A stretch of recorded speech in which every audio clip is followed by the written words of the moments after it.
say good evening.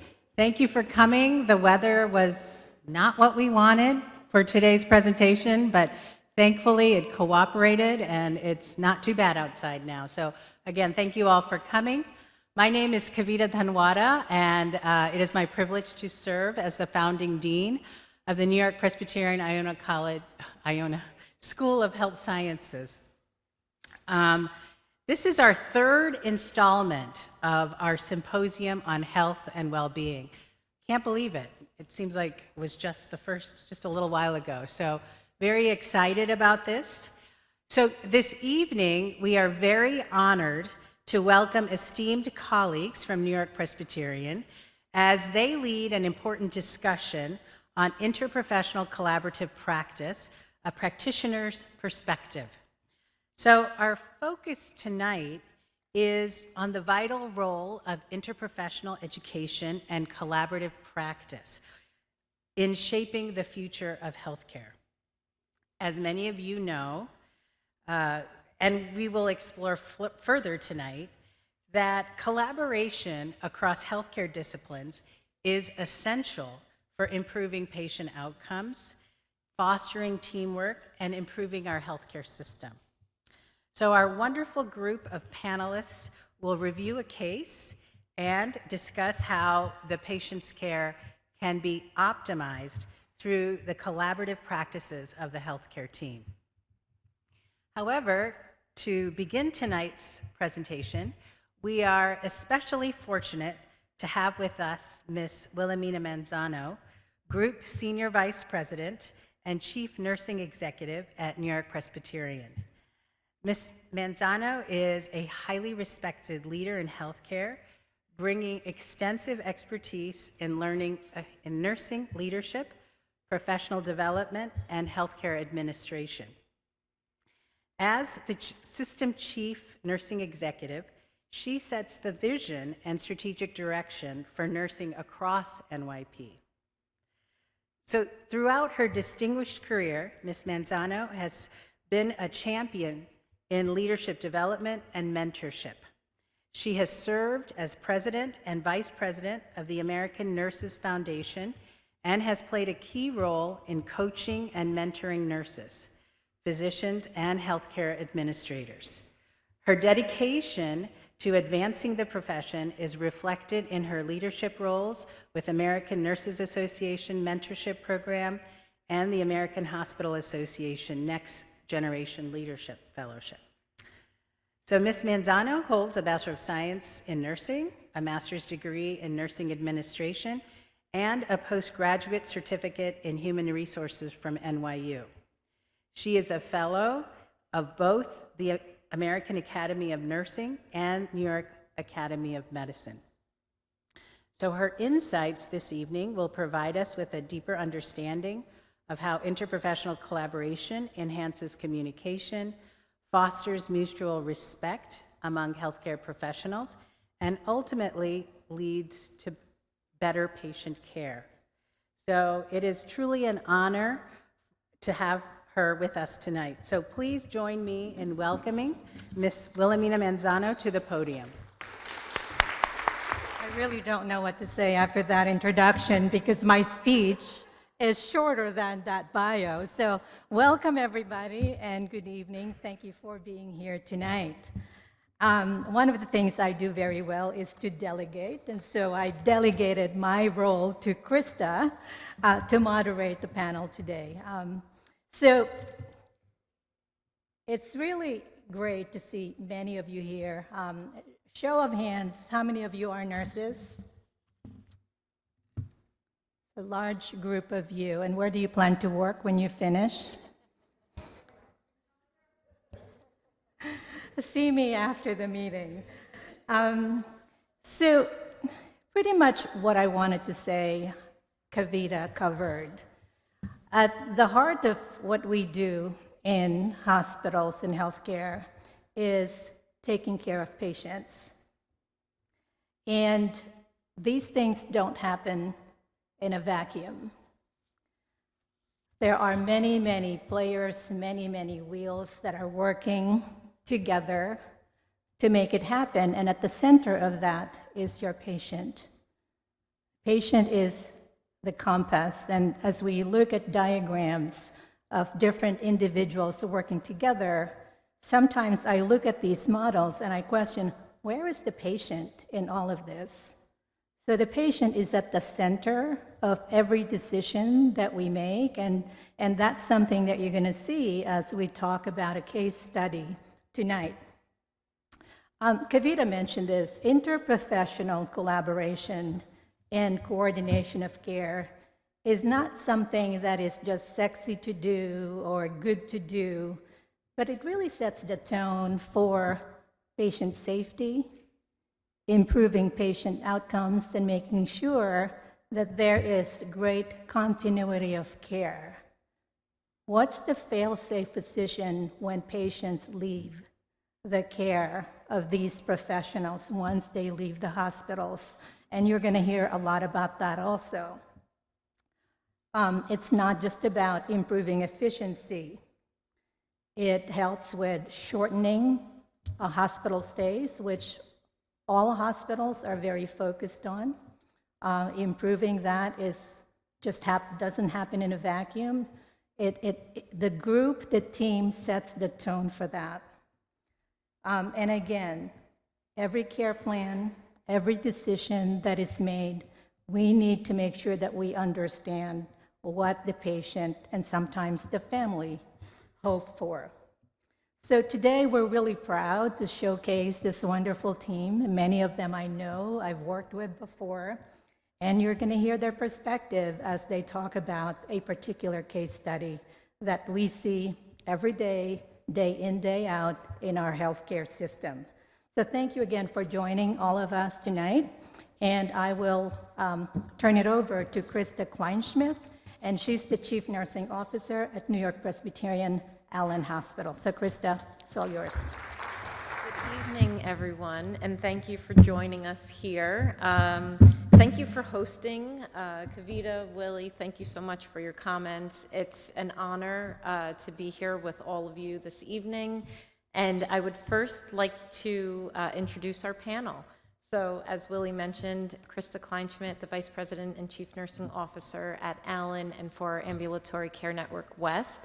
I would like to first introduce our Iona Fellow alum, Ava Perez. Go ahead. I've been working as a clinical nurse on a medical surgical floor at the Allen New York Presbyterian Hospital for a little over a year now. I recently celebrated my 1-year anniversary in October, and thank you. And I graduated from here, Iona. This is my alma mater in May of 2023. So it's nice to be back. Thank you. And this is Marianne Grandusky.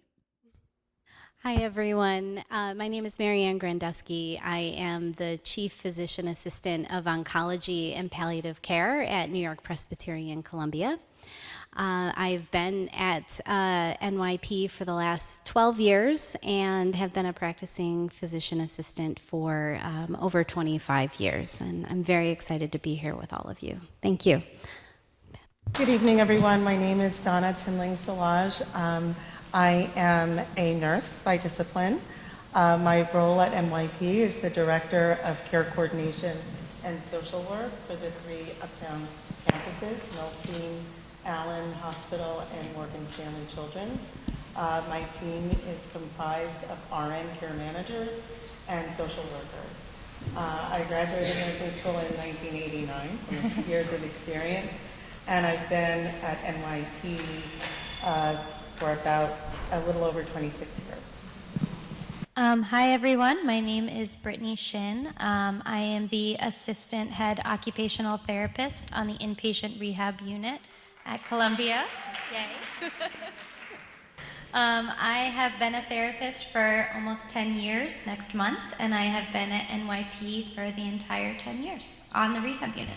Hi, everyone. I'm happy to be here tonight. My name is Ellen Goldberg. I'm the manager for speech-language pathology. And I am responsible for the 3 Uptown campuses, so the Allen Hospital, the Columbia campus, and also Morgan Stanley Children's Hospital. I have been practicing for 30 years, and I have been at New York Presbyterian for 22 of them. I was so excited because tonight I got to wear my 20-year pin. This is like, you get this at your anniversary. Everyone for introducing yourself. Before we get started, I'd like to just go over the case study, a little bit of background, what we're going to be discussing this evening. This is the patient background is a 56-year-old female, lives with her husband in a private home with stairs, 2 college-age children who are away at school, independent at baseline, works as a teacher. Patient's medical history includes high blood pressure, diabetes, anxiety, and the situation is that we found the patient, husband found the patient slumped over in a chair. Patient was taken to the ER, EMS was summoned. Patient has left-sided weakness, left facial droop, balance issues, and some confusion. So why don't we start with that initial case study team of panelists and talk about what the care plan looks like in the first 24 hours. Obviously, the first thoughts are trying to make the diagnosis, trying to understand the patient's history. I think it's really important to also point out the social history, the family situation. It helps us really understand and make our differential diagnoses. But once we make this diagnosis, it sounds like she's having a stroke. Then oftentimes in many of our hospitals, in New York Presbyterian, for instance, we have a lot of protocols that we activate, and those are very multidisciplinary in nature, and it activates multiple different other specialties. Other services like radiology, we have nurses are involved, emergency physicians are involved, neurologists are involved. But that's the initial, I would say the golden hour, the first hour when the patient's here. So maybe Marianne, you want to add a few things? So, as many of you may know, physician assistants are partners to our physicians, and we work very collaboratively in all settings. So that initial evaluation, that PA may be the first provider in addition to the triage nurse seeing this patient and getting kind of a snapshot of what is going on, and then pulling in the attending physician to come up with that care plan, which is going to involve all of the things that he just mentioned, but it's really about activating the care and doing it in a very quick fashion. And it really does take that partnership to move all of the parts that need to get done, and it's done as a team. What I'd like to do is ask our panelists, Calvin talked a little bit about some differential diagnoses that need to occur, but maybe getting a little bit more granular into the details from our panelists. Go ahead, Donna. Sure. So, can you hear me? Okay. So Willie had asked where the nurses are and the other disciplines. Where are our social work students? Awesome. So this can occur, the assessment can occur in the ED, but given the acute nature, it may not occur until the patient gets transitioned to the unit. And so, show of hands, how many of you have heard about a psychosocial assessment? Awesome. So this is interactive.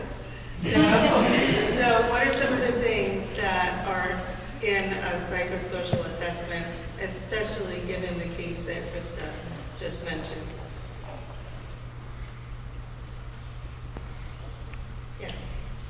Medical family history, family mental health history, care coordination, support systems, environmental stressors. Then you'll also find things like their history and background, a cultural assessment, a spiritual assessment, any legal issues, and then you're also going to find your interventions and there's a bunch of other things. Ding. I'm gonna focus on two things that you mentioned. So you mentioned supports, right? So We just started in the acute phase, and so they're in the hospital, they'll be in the hospital. We're all providing treatment and planning. And with that planning, we need to anticipate transitions of care. How many of you have heard that term, transitions of care? So transitions of care is to the next level of care. So we're treating the patient currently in the acute care setting, but we have to anticipate what are they able to manage level of care. And supports is a huge piece of it. So Krista mentioned that this is a patient who has a husband. So we know at least there's one support. They have children, but the children are away. So that's not necessarily the support that she may need to lean on in the initial transition if they're going to go home. What are other supports that we might think about for helping patients once they're transitioning to a next level of care? Yes? Their source of income and what type of insurance they have? Absolutely. So, yes, right? So one of the main things we do need to take into consideration is we can all come up with a plan on the interprofessional team.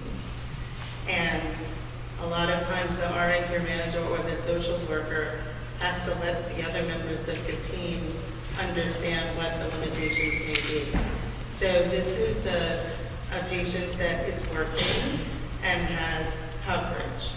But if it's not the Medicare or Medicaid, those commercial insurances, the negotiations are based on whatever entity they're working on. So our team would need to dig a little deeper to see what are the benefits that they have. You know, this is a patient and we're gonna have our rehab services team speak on those areas, but if the plan is acute rehab, do they have a benefit for acute rehab? They may not. If it's subacute rehab, do they have a benefit for subacute rehab? And what do we do?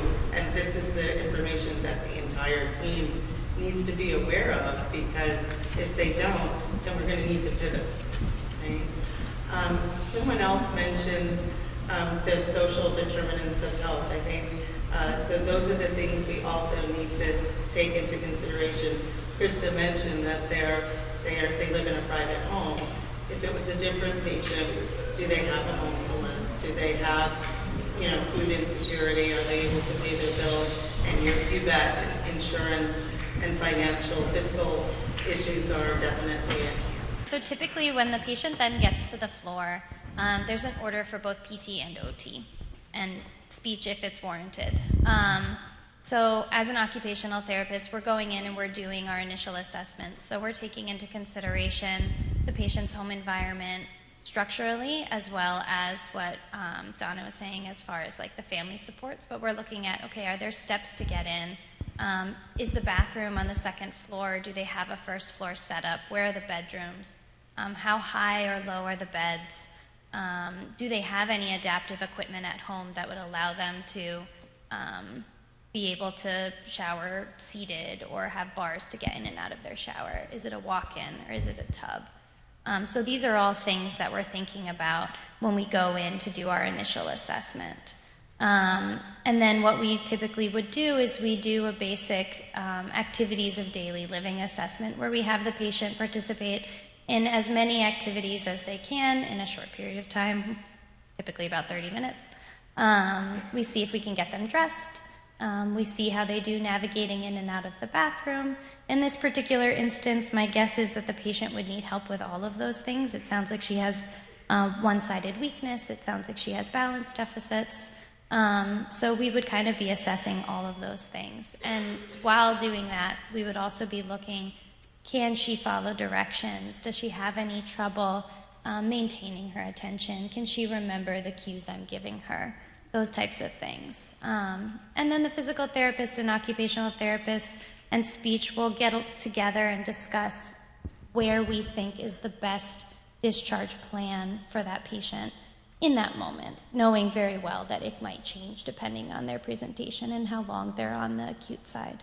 In this particular instance, I think it was agreed upon that this patient would hopefully make it to acute rehab where she could continue her care at a little more of an intense level. So those are the things that we're looking at in those first 24 hours. I'm going to ask Ava to speak first from nursing, and then I'm going to follow her. Thank you. I was hoping you would. So from a floor nursing aspect, I would say that nurses are oftentimes considered the first line of defense in most patient situations. From an ER perspective, it's the ER nurse performing triage to adequately prioritize patients based on their acuity. From a floor nursing perspective, it's routine assessments and consistent monitoring for any changes in status. And then we're accurately communicating and updating and documenting with the rest of the medical team, our physician's assistants, and our physicians. In the case of this patient in particular, one of the routine assessments that we would do with a patient showing symptoms of stroke and then being diagnosed with a stroke would be wanting to perform the dysphagia screening once they come up to the floor. And this is to make sure that they are able to take any by-mouth medications. We don't want to, they're already in the hospital for a stroke. We don't want to rush in with giving them anything orally, and now we've placed them at risk for aspiration and all these other issues. We want them to get better while they're in the hospital, so we screen for these risk factors. She has 2 risk factors, which would be facial droop, so she's showing signs of facial weakness and slurred speech. So there could definitely be weakness of the swallowing muscles. In the case of a stroke patient who has severe reduced level of consciousness, I would not perform the dysphagia screening at all. That would be the first risk factor. In other cases where the risk factors may be less obvious, say the patient is alert, in this case she's alert, but maybe she's drooling, maybe she has loss of liquid from the mouth, changes in vocality and slurred speech, we would monitor that very closely. If she cannot pass the dysphagia screening, which would be uninterrupted sips of 3 ounces of water, then at that point we would let the physician know and we would consult speech pathology. Great job. That was amazing. Yes, so the nurses really play a very critical role in terms of managing swallowing for patients or potentially identifying that a patient has a swallowing issue. As Ava mentioned, that patient would be kept NPO, so they would not be permitted to take anything by mouth until they had the swallowing evaluation. And generally, speech pathology is more focused on swallowing in that very acute phase of the patient's care. And we tend to address speech, language, and cognition a little bit later in their care when they're more stable. The swallowing piece is really related to their morbidity and mortality. We need to ensure a safe way for them to take their medications and to take nutrition and hydration. We would come into the ED setting or to the acute floor, depending on where the patient was at the time, to evaluate the patient at the bedside, doing a clinical swallow evaluation. So we would also look at, after reviewing the medical chart and getting the information from the team, checking to see how alert is the patient, are they able to follow directions, what is their voice like, do an oral peripheral exam, look at the cranial nerves. When I mentioned about the voice, we're thinking, is there any change in vocal quality? Do they sound wet, hoarse? Is their voice strained? Are they able to voice? These are all different things that can be compromised by having a stroke. So those are things that we would look at. We might assess the patient with some ice chips, see that they're able to manipulate it orally, contain it in their mouth, trigger a swallow.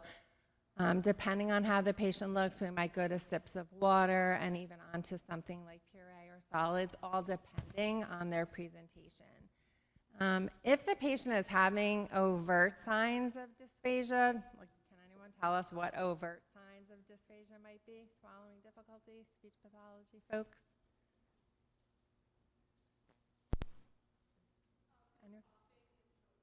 Yeah, so it could be coughing and choking. Anything else? That was great. Like clearing their throat. Go ahead.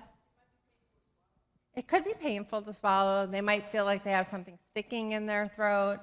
So those are some of the things that we might look for. But I just wanted to mention this because our clinical assessment, when we see the patient at the bedside, we really can't tell what's happening in the throat when you're swallowing. So sometimes we need to recommend pursuing another form of testing. And we use two forms of testing in speech pathology to objectively assess swallowing. One would be a modified barium swallow study, which is done in conjunction with radiology, so another team that we're working with, where we're able to visualize the swallow using barium, and that the patient is actually swallowing the barium. And we're able to see the patient from a lateral view and also an AP view to rule out if material is getting stuck in the throat or where it's getting stuck or if it's going the wrong way towards their airway. Another test that we perform is also the flexible endoscopic evaluation of swallowing, which is a test that we can do at the bedside. We bring our equipment with us and we use a laryngoscope that we pass through the patient's nose. We're able to visualize their anatomy on our screen while we give them different things to eat and drink. And so we're actually able to see how well the vocal folds are moving, what the tissue looks like, how they're managing their secretions. It gives us a lot of information in order to recommend the safest diet. And also our goal is to have patients take by mouth and also to have the least restrictive diet that they can. So that, in terms of quality of life as well. That's what I wanted to say about swallowing. There is a whole other aspect of speech pathology related to speech, language, and cognition. And I'm happy to come back to that if you want to move on to something else. Yeah. So really what we've heard a lot about over these last several minutes is really the assessment portion. And my next question for our panelists is really based on that assessment portion and your findings, your clinical findings, how do we communicate these results not only to one another, but to the family? And to add to that layer, what if the family has some diagnosis denial? Things don't always go as planned. There's a result of the barium test, for example, that may be a clinical indication that does indicate patient has some deficits. So how would we first coordinate with one another, communicate? We've heard a lot about communication, but communicate with one another and then really convey those findings to the family. Thanks, Krista. In the hospital, on the inpatient units, one of the main ways that we take a pulse check every day on our patients is interdisciplinary rounds. And during that meeting, we usually have nursing, the providers, be it MD, PAs, NPs, our rehab disciplines, sometimes nutrition, and our care managers and social workers. So any changes from the initial assessment are updated each day. And I did want to pause because we heard a lot about the assessment. And this was someone who was driving, working, living their life. So I want everyone to just pause and think about they have slurred speech or they have weakness. What are some of the things that we may want to assess for if they're not able to do what they normally do? Yes.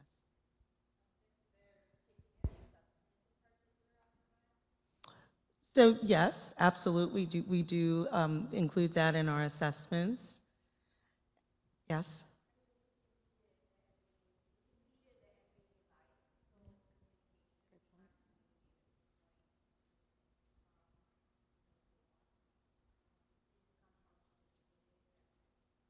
Absolutely. So think about if you were able to function and now you're not, what might you be feeling? A lot of emotional distress. Yeah. A lot of emotional distress. So part of our assessment for stroke patients is for depression. Because if you were functioning fine and all of a sudden you're not able to, and you don't know when you will be, and you don't know what the roads ahead is going to be, we do need to assess for that. You know, that's part of the safety that we're looking to assess and make sure all of the members of the interdisciplinary team are aware, and also assessing, because nursing assesses for that too. All of the disciplines do. So if we get a heads up in our assessment, we would want to just put that into consideration. Getting these updates, because it is very important, you know, what Ellen says, they may impact what NEMA does, you know, et cetera, et cetera, et cetera.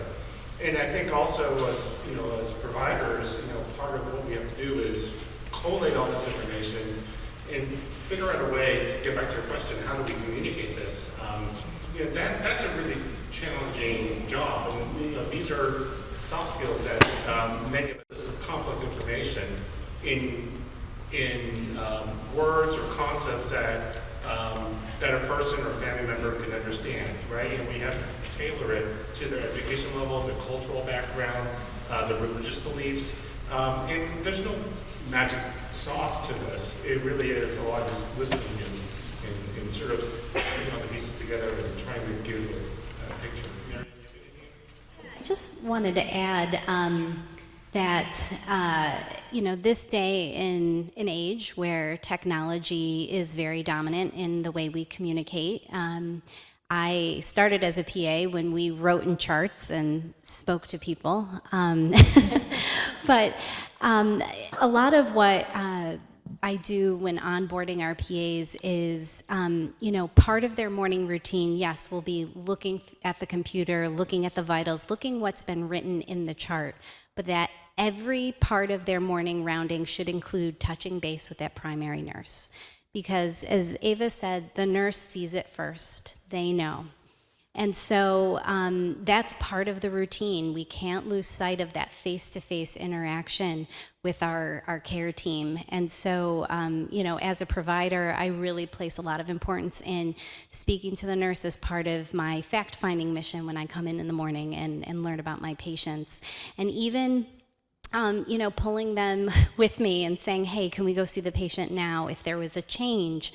You know, having both of us there can really help determine, you know, what is going on. And I've also been known to stalk our rehab people. And if I see them going in the room, I'll follow them in there, just because you really, you will learn so much more about your patient and what is going on by actually physically being there. So, just wanted to add that. Ellen? Brittany? Yeah, I was going to say, so one of the interesting things about stroke, to Donna's point, is one moment you're fine, and then the next, life as you know it has completely changed. And so one of the things that pretty much everybody who touches base with that patient is looking at is not just emotionally how they're doing with that, but also one of the things is their brain and their mental state hasn't caught up with what their body can or cannot do in that moment. So safety is a big thing that we're all looking at because people don't know yet that maybe they can't move in the way that they used to move because they're so used to doing that. I mean, she's lived 57 years doing something one way, and then now she suddenly can't. So that is just another thing that we're always constantly looking at. And within those first few days of stroke recovery, things are changing rapidly, depending on the treatments the patient has received, and depending on just her level of neuroplasticity. So what occurs maybe one day might be different the next day. So that constant communication with the family, if they're at the bedside, with the patient, with the other care providers, is just really key. And we try to involve the family as much as possible because the more family involvement there is, the better the outcome for the patient, as well as just really like cluing in the patient as to what's going on with their body, because a lot of people might not understand, why I can't move my arm, why doesn't my leg work, why am I falling over? So really educating the patient on what that looks like, and then also the recovery process. I mean, she has anxiety at baseline. It's very anxiety provoking to suddenly not be able to move part of your body or to not be able to speak coherently. And so really showing them that there is a pattern of recovery and that this can improve.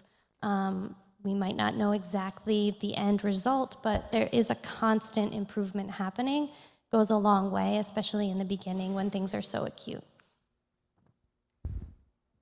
I wanted to touch upon one thing that Donna had mentioned, the screening for depression in this diagnosis of a patient in the case study we're talking about. And really, the impact it not only has on the patient, but some of what Brittany just talked about as well is the family unit.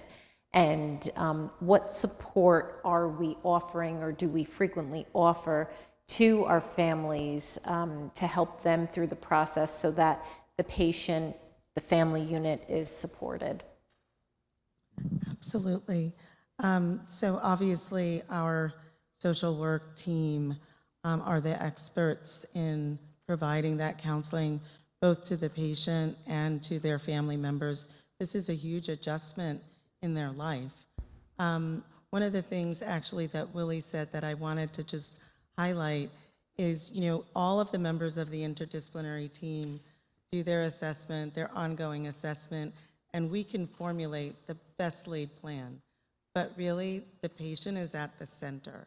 So we need to make sure whatever our recommendations are, that they are in alignment with what the patient wants and what the family is able to do and support.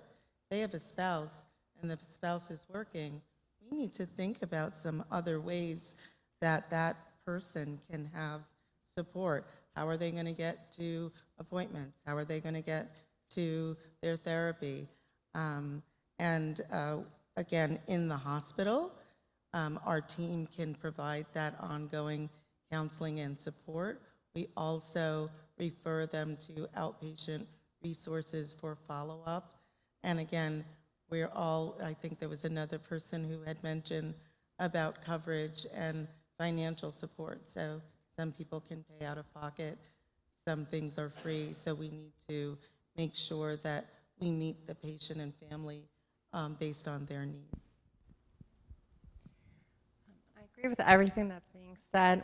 I think one of the things I wanted to say is particularly with the stroke diagnosis that the way the patient presents initially is not how the patient is going to present when they leave, most likely.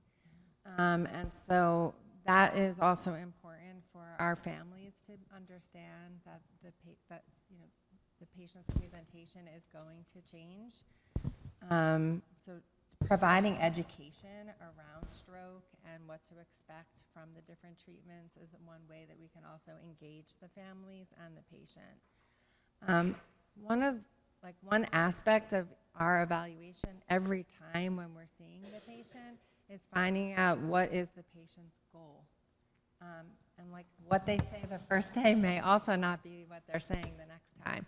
So talking about that, and when I'm working with a patient, it might be, well, I want to be able to eat a hamburger, or it might be, I'm having trouble remembering. I can't think of my words. I want to be able to think of my words. So depending on what the patient is sort of experiencing, helping to tailor towards their, what it is that they want to target. I think that's important for us to think about. But the other thing is, and this came up, is we're constantly talking with each other, and it might not be face-to-face, it might be through Epic Chat, Epic being our electronic medical record, but we're all noticing different things that the patient or the family is doing that it kind of might be like a flag, something that we want to communicate to the rest of the team. I might notice that the patient is being impulsive and unsafe and want to relay that to Brittany from occupational therapy so that we can think more about safety, but also make sure that Ava knows that, and maybe we reconsider what room the patient's in, that they're closer to the nurse's station, or is it at a point where we're concerned really about their safety and need to consider a one-to-one, which I know we don't want to recommend, but I shouldn't have said that. But anyway, those kinds of things. We're all looking at, what each other needs to do.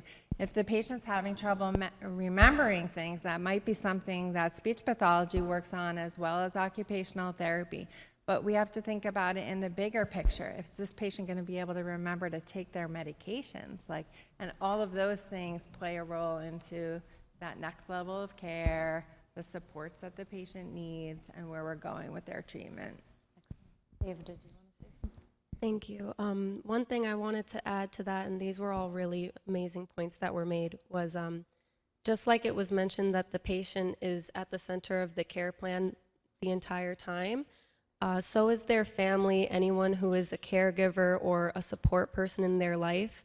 I would say from every perspective of the medical team and the healthcare team, but especially from a nursing perspective, where a nurse is at the bedside very consistently, it's really important that we take into consideration the socio-emotional health of the patient and also their family. I can speak from my personal experience as a nurse working on a medical surgical floor. It can be very easy to get caught up in my tasks. It can get very easy to get caught up in looking at patients as patients and not remembering to look at them as people with feelings and emotions, and then the people sitting at the bedside with them who also have feelings and emotions about their loved one's condition.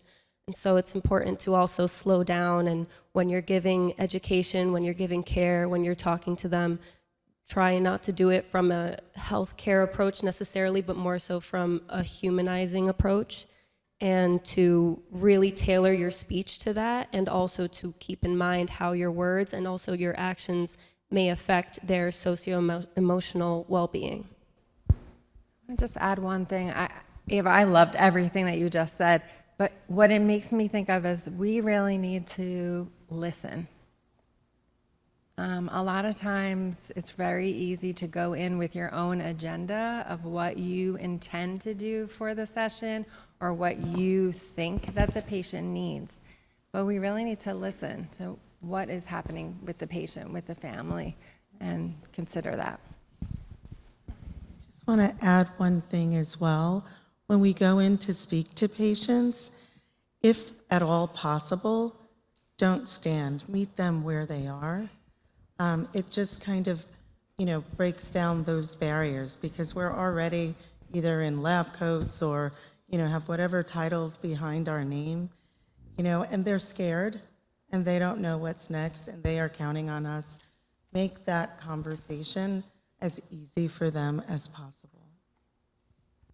Just to piggyback off that, any encounter has to start with connection.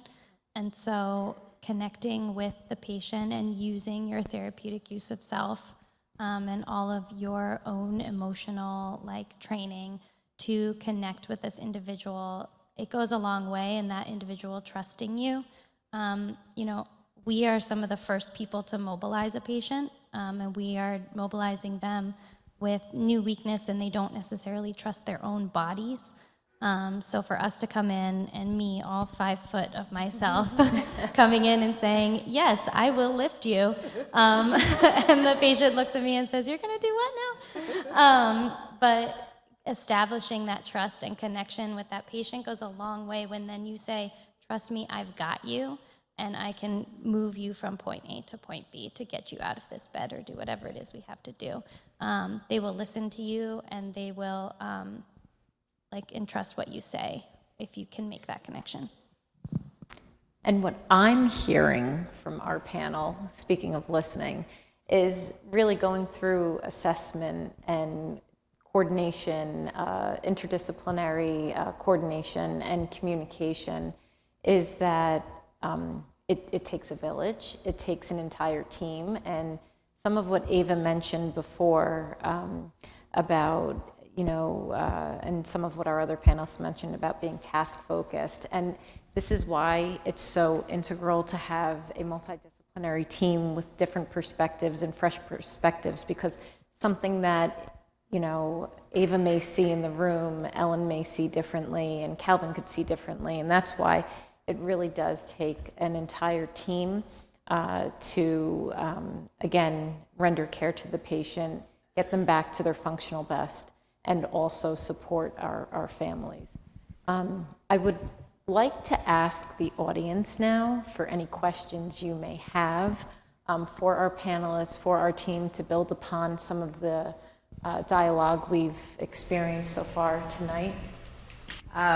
Okay, I might not ask a question. I'm going to tell these folks, wow, this is great seeing all of you here today. We have a lot of students here, okay? One of the things that we're really trying to teach you in our School of Health Sciences is how to work with others, right, in the healthcare disciplines. So that's what you were shown tonight. And so they discussed a case. So I would love for some of you to come down and ask a question. What did you find interesting? Did you find a question that perhaps they didn't, answer? You saw the case up there. So come up here and ask the question. I'll put it back down for you guys. So. Hello. Oh, whoa, that was so loud. I'm an OT student, and I was curious if any of the panelists have an example of something that they've learned from another discipline that they've been able to incorporate into their own practice, whether it's in terms of like empathizing with the patient or just any techniques. And like so far I've heard a lot of like interesting insights about like how you work in your own lane and how you like respect each other's lanes, but like when do you kind of like, glean things from other practices? So I can give an example. That's a great question. So one of the things that I've learned a lot in working with my speech pathology friends is how to work with patients with aphasia. So patients who either have really trouble speaking and getting the words out and word finding difficulties, or maybe are speaking but it's complete gibberish. So being able to communicate with them using whether it's communication boards or other methods of communication, pictures, different things like that, and how I can phrase things or demonstrate for them has gone a long way, especially with patients with communication deficits. Really come to value the concept of being a lifelong. I want to answer your question in a little bit of a different way. So for our department and discipline, the RN care managers and the social workers, we are coordinating their care through the transition, through the continuum. And so we rely on each and every other discipline. We are constantly reading the notes of rehab, because if the plan is one thing and we read their notes and we see they're not progressing as we anticipated, or they are, we're thinking they may go to a facility and yet they're doing, over 350 feet, then, we're going to need to pivot. We rely on the providers to know their medical acuity. We can say, their estimated date of discharge is, 4 days from now, but if there's something else going on, they're spiking a fever, they've had, God forbid, I don't even want to say this, a fall or something like that, that's going to impact their care. Nursing, constantly, they're the ones with the patient 24/7. So we're constantly reading all of the notes of all of the disciplines, and to the point of everyone, communication is key. So if there's something that we don't understand, we're going to reach out via rover chat, like Ellen said, or in person or a phone. And it is integral, that communication, to make sure that we're putting the patient's interests first, that we're taking every change into consideration as we plan. I just wanted to add to that, because I really appreciate you pointing out, we are staying in our lanes very well, but we need to intersect. And, we could do our job extremely well, but what we do impacts.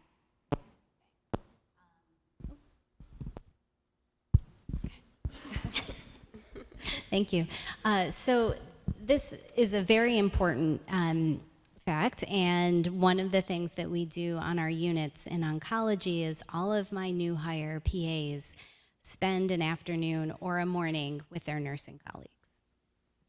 We may be entering orders, moving care forward, entering these orders, but what they need to understand is what it takes to implement those orders. And so by understanding the job that the nurse has to do is enormously important. And so we could order antibiotics, and we want to make sure that those are delivered in a timely fashion.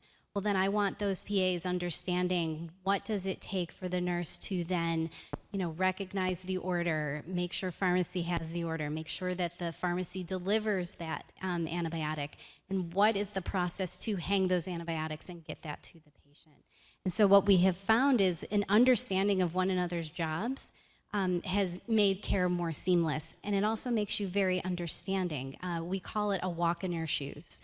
And I think that's incredibly important. And we have also had some of our nursing colleagues follow some of our PAs as well, so they understand, they are also caring for multiple patients, getting called from a number of different people and orchestrating care. And so we have found that to be an incredible partnership, and it becomes a friendship.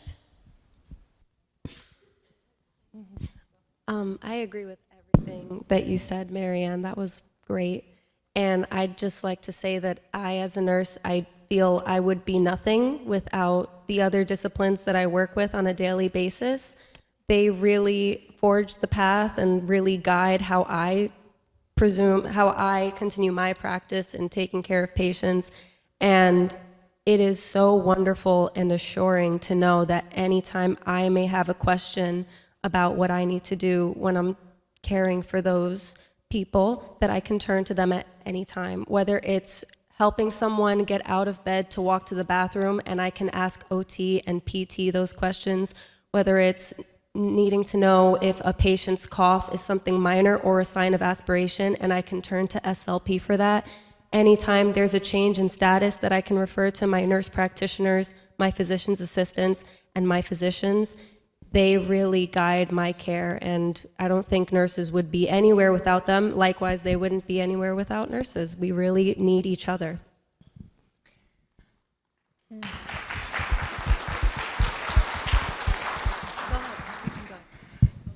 The only other thing that I was going to add is that I think depending on what level of care the patient is at, sometimes there is opportunity for some overlap in terms of like the different things that we're able to do. So when I think really about the acute rehab situation where our patients now are more medically stable, they're participating in 3 hours of therapy a day, physical therapy, occupational therapy, speech pathology. We're hopefully gearing them towards going back home. We're working together, right? So let's say that patient needs, we're returning the patient back to their room and they want to go from the wheelchair to the bed. Ideally, I wouldn't need to call the nurse or call the occupational therapist to do that. Assuming I've been trained and I feel comfortable at the level that the patient's at, I might be able to be the one who actually does the transfer from the wheelchair to the bed. And that is like a better care for the patient because then they're not waiting. It's not like I'm saying, oh, that's not my role. Another thing too is just thinking about how we do leave patients when they're in the room. And I need to think about what is that going to mean for Ava that I'm leaving this patient now alone. I need to make sure that I left them the way that we found them so that the bed is as low to the ground as possible, or that they're able to reach their call bell, or that their bedside table is somewhere where they can reach so that they're not, I'm not putting them in a position where they could potentially lead to a fall. Just want to, I wanted to touch base on something Krista had mentioned about difficult conversations with families. And Ellen just brought up about acute rehab. And so there are patients that want to go to acute rehab. Why wouldn't you, right? But to Ellen's point, they need to be able to tolerate 3 hours of really intense rehab. And sometimes they're really not at that place. And so we have to have a difficult conversation with the patient and even the family, because they're advocating for their loved one, that we need to transition you to a subacute rehab. And sometimes that's a delicate conversation to navigate through. And so I just wanted to put that out there because, again, we can all make our assessment and we think it's easy, but to Ava's point, there's a person there and they have a goal, and sometimes their goal may not match what they're able to do, their functionality, their coverage, and those are conversations that we need to navigate. So you mentioned accommodations for the patient's day-to-day functions, but are there any considerations needed to be made for the patient's work life? And what steps would be needed to access any accommodations if needed? For work. Can you just repeat it a little bit? Oh, yeah. So she was asking, we talked about accommodations for a patient's home life and daily activities, but what about their work? So we're definitely keeping all of that in mind as well. The first step in the acute phases is always getting the patient home, because that's where ultimately they have better results. But assuming that the patient is cognitively intact enough to engage in some of those things, we're thinking about, we're pairing, well, you can speak more to like maybe some of like the time off from work, but like from an OT perspective, I'm thinking about, okay, like what does their job entail? And how can I work on some of those, like building blocks to get them to be able to do that? I mean, she's a teacher, so I'm thinking, okay, can she sit if she's at work? Can she do her job from a cognitive standpoint? How can I help her get supports so that she can manage the organization of what her job does and like her daily tasks, like those types of things? Yeah, the only other thing I would add is we're in New York State, and I'm sure each state has their own, but there are resources for vocation to, accommodation. So our team would provide the information for those resources to help them navigate through how they can return to work and those accommodations. And follow up with the continuum of care, so home care and then follow up with outpatient for some of those more higher level tasks. When things don't go along as ideal as sometimes we're describing, and Donna did touch upon that a little bit, that functionally patients may think they're in a different place.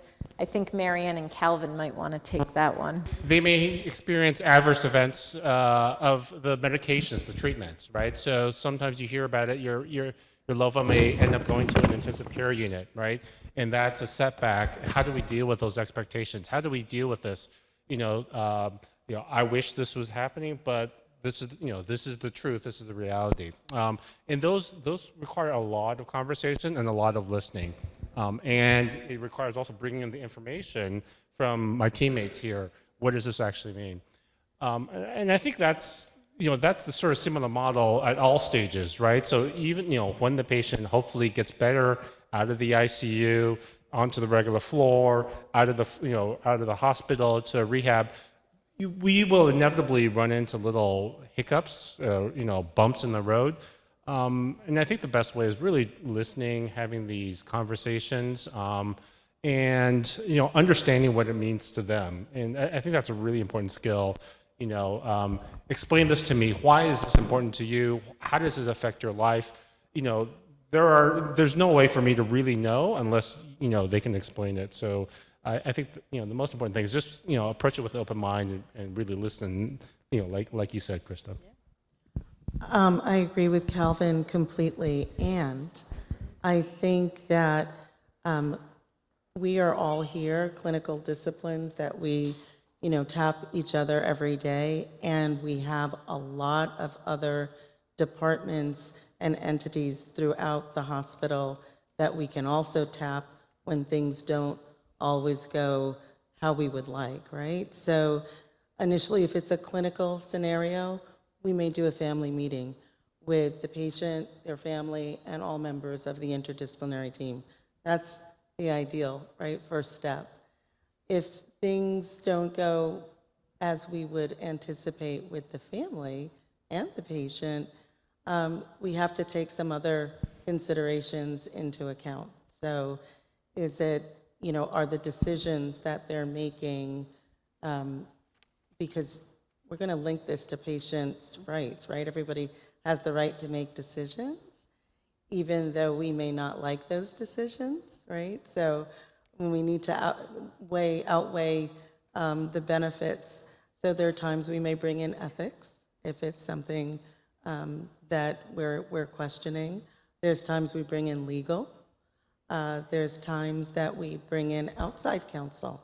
Our department brings in outside counsel all the time to help navigate these situations. And they wear two hats. We're paying them, obviously, but they are advocating for the patient as well as the hospital for the best outcomes for both.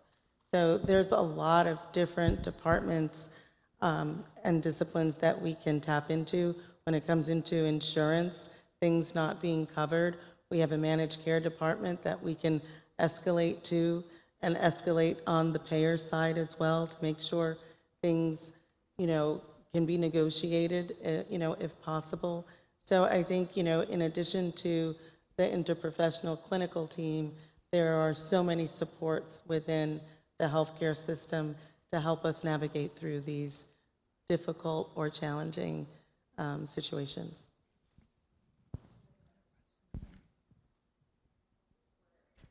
Hi. Hello, everyone.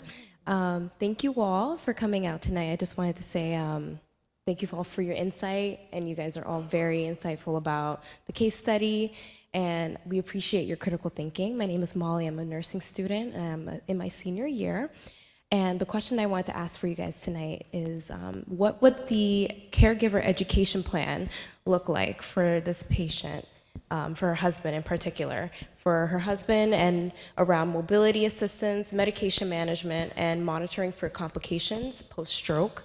And I just wanted to also know if there's any specialized programs available, such as a stroke support group or a memory clinic to help in her recovery. I think part of, you were talking about caregiver sort of teaching or education. I think a lot of it, physical therapy or occupational therapy will work with the caregivers, the family members. How do I help my wife, shift from the chair to the bed or move like that, right? So, can I, as a caregiver, help her do what she needs to do? And if I'm not a willing participant, I happen to love my wife and been happily married for many, many years, but if, for instance, the husband or the caregiver was not, willing, then how do we work around this, right? Does this mean that we need to get a home health aide, or maybe they need a nurse or something like that at home? Is there a friend? Is there another family member? So those are some of the ways, some of the things that that may help. I think also, education. There are a lot of resources out there, and again, this is where I would turn to my partner here. Like, Donna, tell me about this. Like, what could I offer in terms of stroke resources for a family member? And I'm sure Donna could say a few things. Yes, so it's all going to depend on the entity that you work. So there may be internal stroke support groups. There may be external stroke support groups. Our patients may not be local. We're New York Presbyterian. We have people coming from all over the country, all over the world. So there's going to be a little research if they live far away, what's available in their area. To Calvin's point, yes, we will focus on the family member, but what if they're not willing or able, or just what are the other resources and supports that we can tap into? And I think some of you mentioned it initially. So religious affiliations. So is it their church, synagogue, mosque?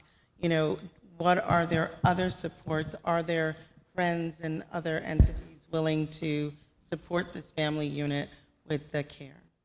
So one of the things we do on the inpatient rehab unit is we have like a family training day.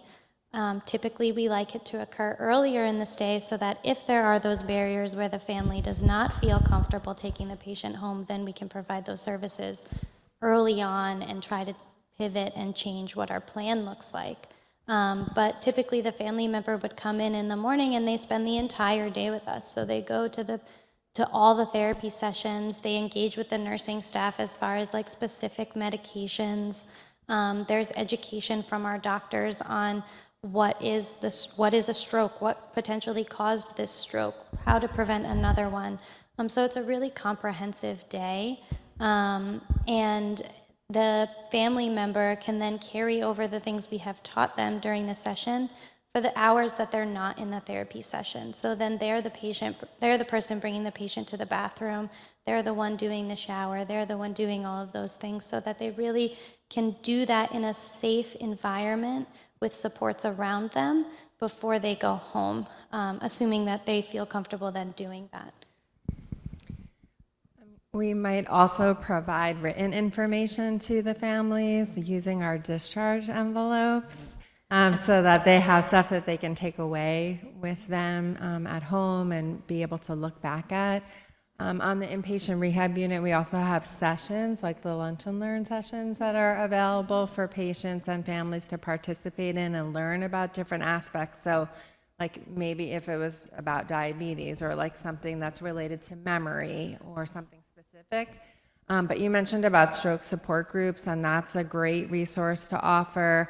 If the patient maybe has aphasia, there is the National Aphasia Association. They have different groups that are located all over where patients could participate. If it was a Parkinson's patient, there's also voice groups for Parkinson's patients, so that depending on what their needs are. But I think we are also in a unique situation because we have the full continuum of care at New York Presbyterian. So patients may come in through the ED to the ICU, to acute care, to acute rehab, to outpatient. So they're able to get all of those services like through us, and we have the ability to communicate with the next level of care if they stay within the system, which is also really nice. Yeah. So we have that. Hi. I would like to get a better sense of the role, if any, that a mental health counselor would have in a situation such as this. I think I can start off answering your question just by saying that usually mental health resources would be alerted in the hospital by somebody like myself, a nurse, who's taking note of how the patient is feeling and maybe what emotions they're expressing, whether that be verbally or non-verbally. So verbally would be they're making statements such as, I'm feeling sad, or I'm really frustrated that I can't walk like I used to, or I can't talk like I used to. I'm feeling anxious. I don't know what's going to come next. Maybe it's a non-verbal expression, like they just seem withdrawn. They're losing their appetite. But otherwise, physically, there's nothing wrong with them besides what you would expect from their condition. So I would say just frequent monitoring of what you would perceive as like a change in mental health from a nursing side. From there, if we notice any concerning changes, they can be very small, but nonetheless concerning, we would notify the provider, and they could notify a psychiatric consult for us. Because we would really want to catch that as soon as possible before it continues to progress. Important to remember, we're talking about in the hospital, the acute setting. So generally the stays are measured in days, maybe a week or two. So when you're talking about mental health with depression or anxiety or other sort of reactions to this, the treatments may take longer, right? So it's not, we don't want to prescribe a magic pill or anything like that. Sometimes it will require outpatient follow-up, talking to a therapist, trying to do everything, before you get to the whole medication part. So it really is a collaboration, not just within the four walls of the hospital, but also collaboration with, outpatient providers for mental health. One of the other services that we tap into a lot, in addition to psychiatry, is pastoral care and spiritual care. They provide a level of support that's unlike any other care provider in the hospital. So they're also a great resource for people. I would piggyback on both statements, all statements actually. Ava did a great job of really highlighting in the acute phase how we would bring psychiatry in, and that would be really the assessment, and then a psych consult. When we think about transitions of care, and that's when we would tap our mental health professionals, and it could be part of our system. Krista's over the ambulatory care network for nursing, and there are resources there. And then honestly, our department, there's, I think we all know there's like a mental health crisis in this country, and there's not enough. So we actually do partner with a lot of other entities. And really because of COVID, there's a lot of resources out there now that provide virtual counseling with psychiatrists and other mental health clinicians. So we, if it is identified in the hospital setting or acute rehab setting, our team can make sure that they connect them to linkages on outpatient. Hi, thank you for being here tonight. My name is Lauren, and I am the academic fieldwork coordinator here in the OT program at Iona. And we have lots of OT students here, as well as nursing and social work and everybody, which is wonderful.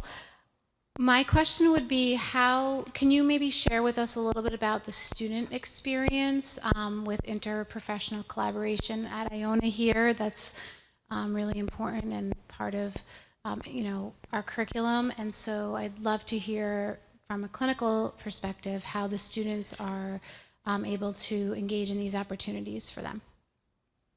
So I can speak for the rehab unit specifically, but our students are incredibly interdisciplinary. We share an office with the PTs and also recreational therapy and music therapy. So on a daily basis, we are collaborating with the other therapists. We also typically try to allow the students to observe maybe a different session with maybe a different discipline. So maybe it's a speech session or something like that. But we are a very unique unit in that we're small, and all of our providers are right there. So they are constantly engaging with discussions with the doctors, with the nurses, and all the other disciplines as well, through team rounds, through just daily chats and handoff with the patient. And we do co-treats as well with recreational therapy and music therapy for the patients that it's applicable for. I would say the same. Sorry for speech pathology, because we're working on the same unit for the rehab patients. So the students basically get the same experience that the therapists are getting. It may be that the therapist is modeling that at first, but the goal is to transition that role to the student with our supervision. So they're getting the opportunity to participate in the team huddle in the morning to find out what happened overnight, or be in team rounds, or after their session sharing what happened in speech as they hand the patient off to occupational or physical therapy. So there's a lot of connection there and a lot of opportunities for the student. We have an Iona student right now in speech pathology. So for social work, we have a pretty robust internship program, and I think on any given year there's about 20, if not more, students that participate in the program. George Lewert is my manager that oversees that program, and it's a combination of, I guess I wouldn't necessarily call it classroom, but different guest speakers will come in.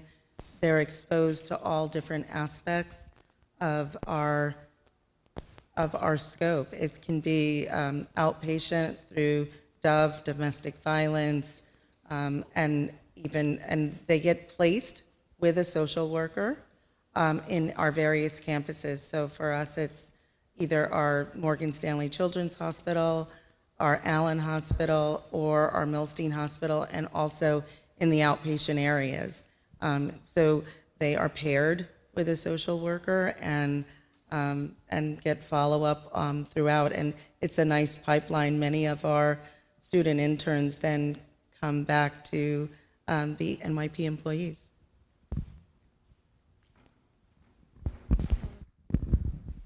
Thank you. Hi, I'm Olivia, and I'm a first-year nursing student at Iona. I was wondering, how does it work, and what's the communication like when there's disagreement between the different providers on the care plan for the patient? I think it's very common actually when we have differences of opinion. A physician, the PA may have a certain opinion, the nurse has, may disagree, someone else may have another viewpoint. And I think that really speaks to, like we said, the interdisciplinary rounding, just a lot of the day-to-day interactions and listening to each other. For instance, Ellen, you said this, what did you mean by that? What does this mean for, whatever I had in mind? And based on how she responds, then I can start to tailor what the therapy might be. If the patient can't swallow pills, then I'm going to have to choose an IV medication, for instance. Or if the patient can't do this, then we may have to do that. So there's no magic answer to it. I think it really is just listening to each other. Yes. Nursing is actually very, something that I learned on my first day of internship is if I wanted to survive, I had to find a best friend. My nurse had to be my best friend. So I've taken that to heart. I was going to say something. What Willie said is kind of true. For all the other disciplines, you really need to make the nurse your friend.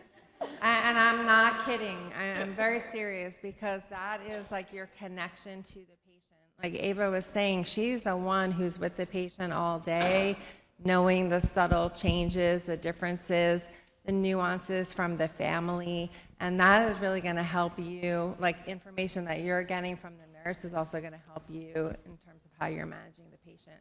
But when you were bringing up about when the team doesn't agree, and that's a real thing. I mean, that definitely happens, and we see things like that when we're rounding and talking about cases and what one discipline thinks that the patient might have the potential for versus the other, and we do have to talk it out. But I think it comes back a lot to our values for New York Presbyterian, which I can't believe I actually like. This is so exciting.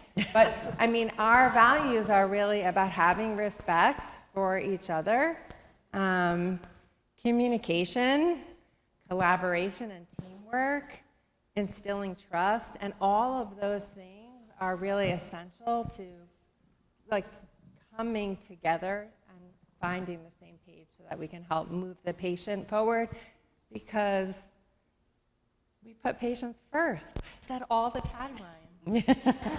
I love that Ellen talked about our values, and respect is really the cornerstone. And, I heard what you were saying, disagreement or differences of opinion, but really we do, as the panelists said, we do talk through things.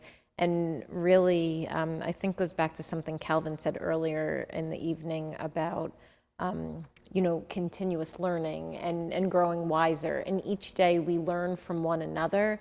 And that's, really the mark of our team and what we do. And we rely on one another. So we may have differences, but it's trying to understand everyone's perspective and respect that and work through things for the best of the patient. As Willie said, the compass. So.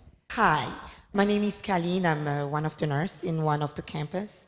I have a question. I want to know if, I work in the emergency room, but I want to know on the floor, do you guys have huddles? Because when they talk about communication, I wanted to mention that there is a plethora of ways to communicate within our teams. In the emergency room, for example, we, the nurses, we always with the providers, and we always learning all the time. The providers learn from us, and I learned a lot from the providers. When they talk about, when they question the patients, they assess the patients, I have the opportunity to ask the doctor, why are you asking for this? Why do you want me to do this? And if I'm not comfortable, I'll say, I'm not comfortable doing that. And then they'll explain to me what it is. And I've seen, because I came from a cardiac step down, there we used to, every day, early in the morning, do huddles with the providers from other floors. At that time in the morning, everybody can talk about different patients, and they can give an update on what they think about the patient. So if you have a different point of view, you will be able to, someone else will be able to say, oh, this is what I've seen. So I was thinking about this. And then they can communicate that way. So even though we do have sometimes different opinion, we end up coming to the same conclusion, because after all, it's always for the patient. On the floor, we do have huddles. I would say for my unit, we will have nursing huddles, and that's just where amongst all of the nurses and the charge nurse and our patient care director, clinical nurse manager, we are all briefed over what the situation of the unit is so that everybody has a good understanding and a good idea of what's expected of all of us, whether that's shift specific or certain patient specific.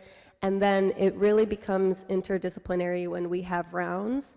Members of the care team and the medical team will come, and it's actually really interesting always to be a part of. They'll come to the nurses' station. They're talking with all of us. They're talking with the social workers, with case managers, with the charge nurse, figuring out expected dates of discharge, figuring out patients' limitations and practical things that may or may not facilitate a patient's discharge, planning their care and what next steps to take and how to move forward. And the most interesting thing to see is how you can, it's very plain how everyone's input is really valuable. And physicians are asking nurses, well, what do you feel about this in particular with the patient? Nurses are asking the physicians, what would you do if, or how would you, assess this situation, and vice versa. With social workers, they're asking, what is the patient's home life going to be like after this, or what reasonably can be expected for them when they're going to leave the hospital. So everybody's input is really valuable, and it's made very clear, which I think is great.